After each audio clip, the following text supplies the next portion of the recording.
Hello, I'm Prim, and I have Mr. Josh with us today. Hello. Do you and anybody you know struggle with stress? If so, keep watching to find out more about how art therapy can help with releasing these emotions in a healthy way. Mr. Josh, would you like to introduce yourself? Hello, everybody. My name is Josh, and I am a clinical art therapist. And I'm really excited to get to speak on this subject with you today. Okay, thank you. Also, what are your pronouns? My pronouns, he. Nice. Yeah. Okay. So, what exactly is art therapy? Well, art therapy is just a medium in terms of what I do, actually. It's called clinical art therapy. So, what we do with the word clinical, meaning that we can work in different settings. So, we can work in hospitals, we can work one on one with individuals, we can work with the elderly, just in multiple different aspects. And in terms of the art therapy aspect of it, in connection with the clinical aspect of it, we use different art mediums for people to be able to express themselves and see themselves in different ways. And sometimes we use the art as clues onto how to help an individual with whatever it is that they need. And there's various techniques that we get to use with the art in itself. Yeah. So, why should our audience try art therapy? Well, I think everybody should have a space to where they feel comfortable and safe to express themselves.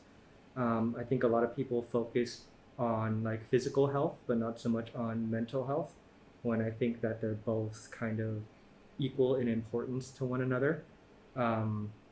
Just like our bodies, we need to work them out and use them and understand how our muscles work. And I think that's the same thing with our emotions and the creative aspect of ourselves. It's something really interesting to look into in terms of finding a balance on how we understand our minds and our bodies. Where can our audience access art therapy? Here in Thailand, actually, there is the Art Therapists Association, which you can find on Facebook. And there is also the International Program of Art Therapy, which you can also find on your search engine, whichever one you'd like. If you go onto those pages, you'll have access to a bunch of different art therapists here in Thailand. So I've read that the history of art therapy originated from a British artist named Adrian Hill, who suffered from tuberculosis in 1939. He made the art in the hospital and realized it helped him recover. They found that art helped patients to ease their mental distress and overall become calmer become calmer through a healthy outlet. He believed that art can aid recovery from illness and got involved with the British Red Cross Society in setting up art therapy schemes all over the country. By 1950, 200 hospitals had accepted his schemes and were following it. He coined the word art therapy and published his book named Art versus Illness, which birthed the field of art therapy. After World War II ended in 1945, art therapy played a major role in helping healing soldiers from multiple illnesses. How has it progressed since then? Oh, hey, wow. Yeah, so from there on, it started being accepted in the scientific community where people started producing more and more research papers on it.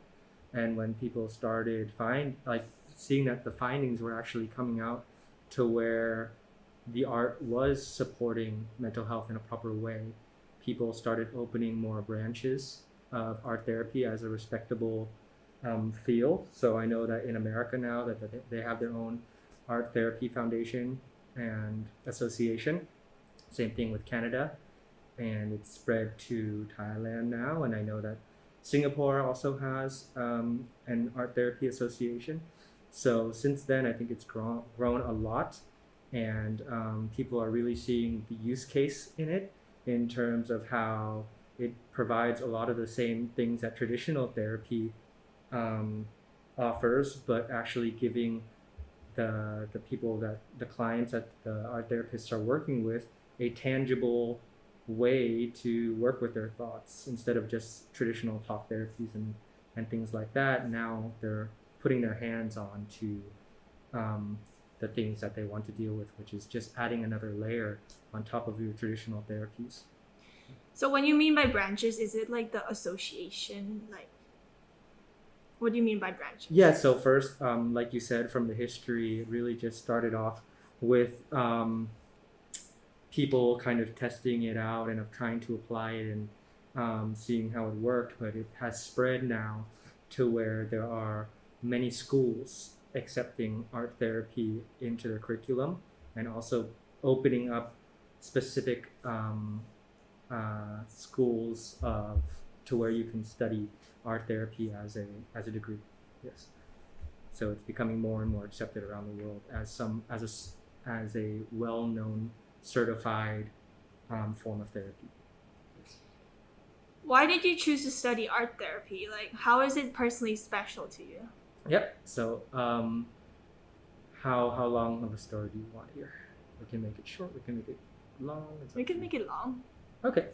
Well, for me, it's always been I was kind of what you can call like a mixed cultured kid. My family is very traditional Thai, but I grew up in America, so there was a lot of kind of figuring out life for myself in terms of understanding the differences in cultures and, you know, how I observed the society around me being raised one way and myself being raised one way, and just trying to figure that all out by myself. And through that process, I really started getting into philosophies and then psychology, and it actually started just becoming a very important aspect of my personality, is kind of just understanding how the mind works and how to deal with things in a positive way so that we can grow from our experiences. And from that, I went to study education for my master's degree, and then after that I did a doctorate in social psychology, but I realized that I didn't like working with data as much and I wanted to work with individuals. So I ended up leaving the doctorate program, and I was just looking for ways to where I can work with individuals one-on-one. So by going online, I found out that I had the Canadian Institute of Art Therapy, and it really fit in line with my values and what I was looking for. So I gave it a shot, and I realized like, oh, I really do enjoy this, and this is what I've been looking for these many years.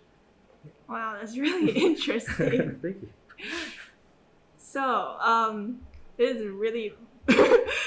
Why did you choose to do this podcast with me? Why did I choose to do this podcast with Prim? Well, I think I'm kind of a person who enjoys just speaking about art therapy in general, and Prim seems pretty cool, so she asked me and I was like, yeah, sure. So those two things combined, like Prim being cool, I like speaking about art therapy, why not? Thank you for doing this podcast. No problem. So, I've read a study conducted by Gergia Kaimol from Taylor and Francis Online, who tested the cortisol levels of saliva samples from 39 healthy adults, 45 minutes before making art therapy and 45 minutes after art making. What exactly is cortisol, and how does it relate to stress? Well, cortisol is what gets extracted from us when we are under stress. So I don't know so much about the chemical cortisol in itself, but I know that it gets excreted from the same adrenal gland where adrenaline would come out. And too much cortisol causes our body to be under stress. Yeah, so it's a very good indicator of stress in itself. So when we are stressed, the cortisol gets released.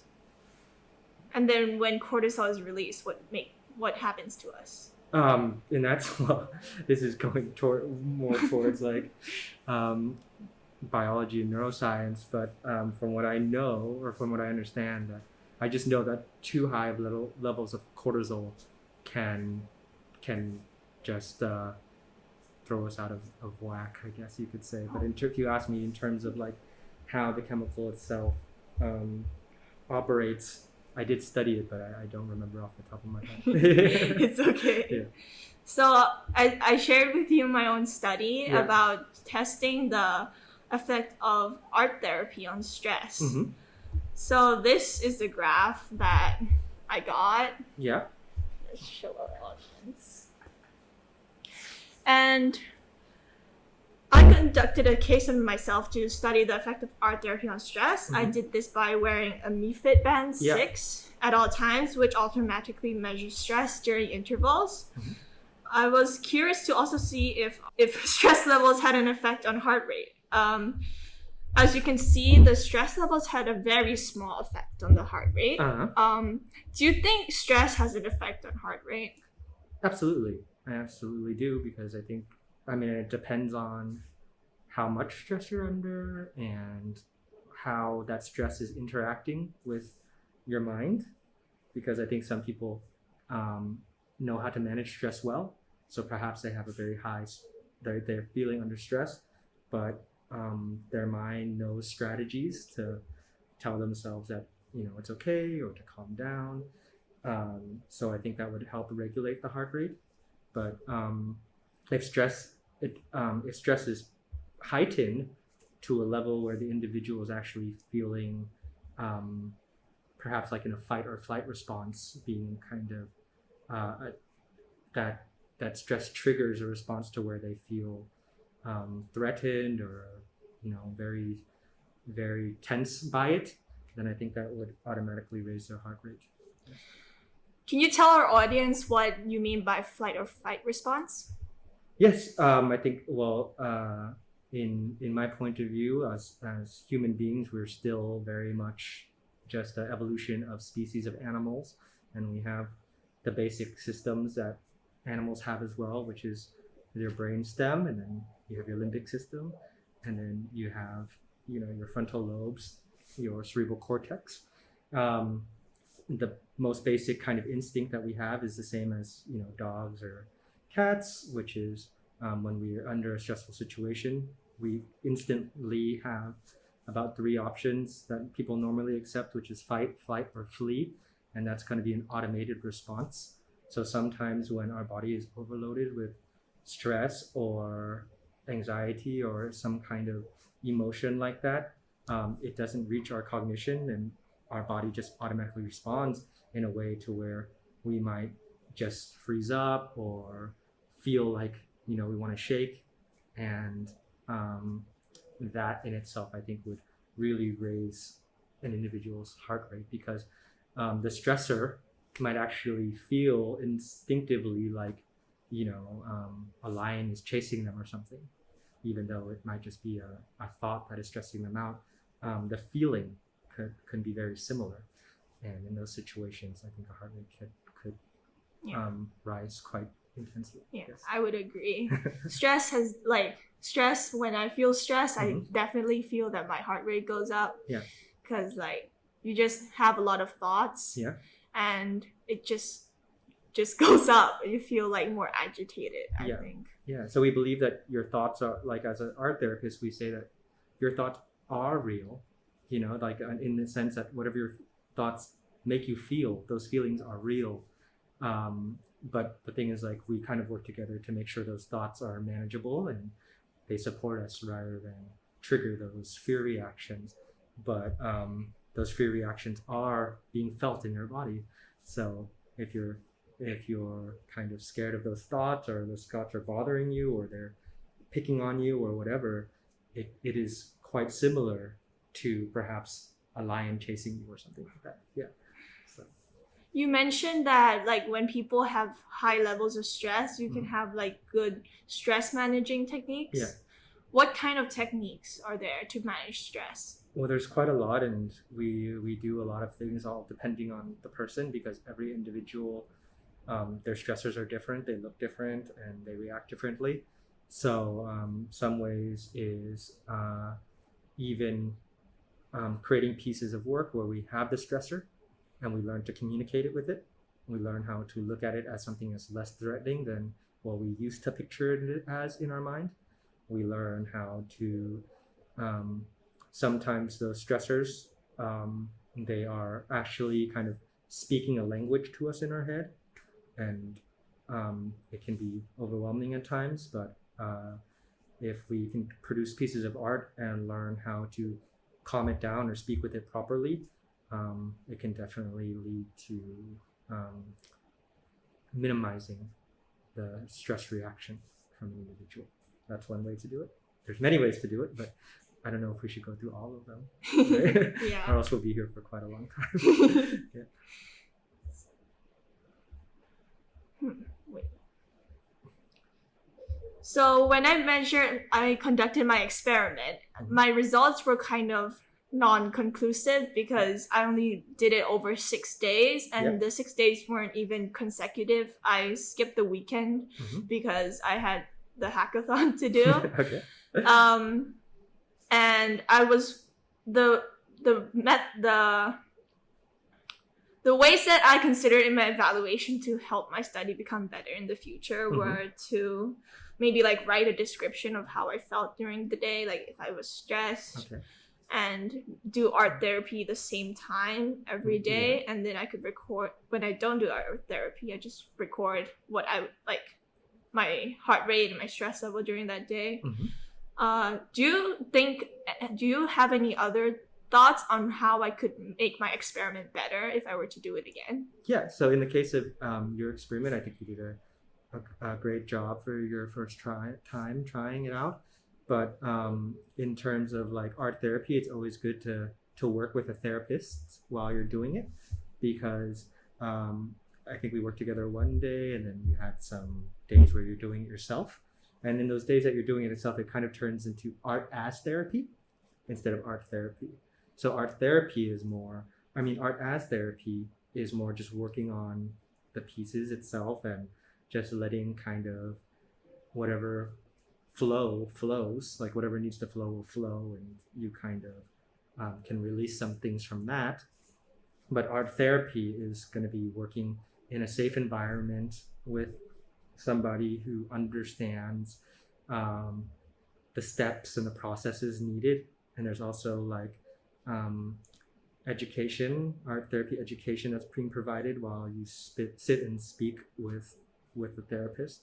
So I think with that, it's going to add a lot more feeling of guidance and safety for the person working together. Also, in terms of your study while you're doing the art, I'm not sure, but you might also have another added variable of stress being the fact that you're creating a podcast while you're doing it. Yeah, I was thinking of that as well, because as I was performing this experiment on only myself, and I was aware that I was performing, like next time I could do it on a larger group of people and then not tell them that I was measuring their stress, because then I could just get them to wear the band and then get their data from there. Yeah. Because I think definitely that I was like, okay, so doing the art, and then I'm like, oh, I need to feel less stressed during the art. And then it probably made my stress go up more, because I was stressed about not being stressed on making art. Yeah, so that could be one of the variables. But I mean, while you were making the art, did you enjoy it? I definitely enjoyed it. Okay. Yeah. So I think that's more important, is like in terms of knowing yourself that you intrinsically enjoy the process. So, but like I said, like there are so many variables going on while doing it. But for your first time doing this, I think you did a great job. Thank you. Okay, I think this is gonna be the end of my podcast. All right. So thank you, Mr. Josh, for being here with us. It was a pleasure. And bye. Bye, everybody.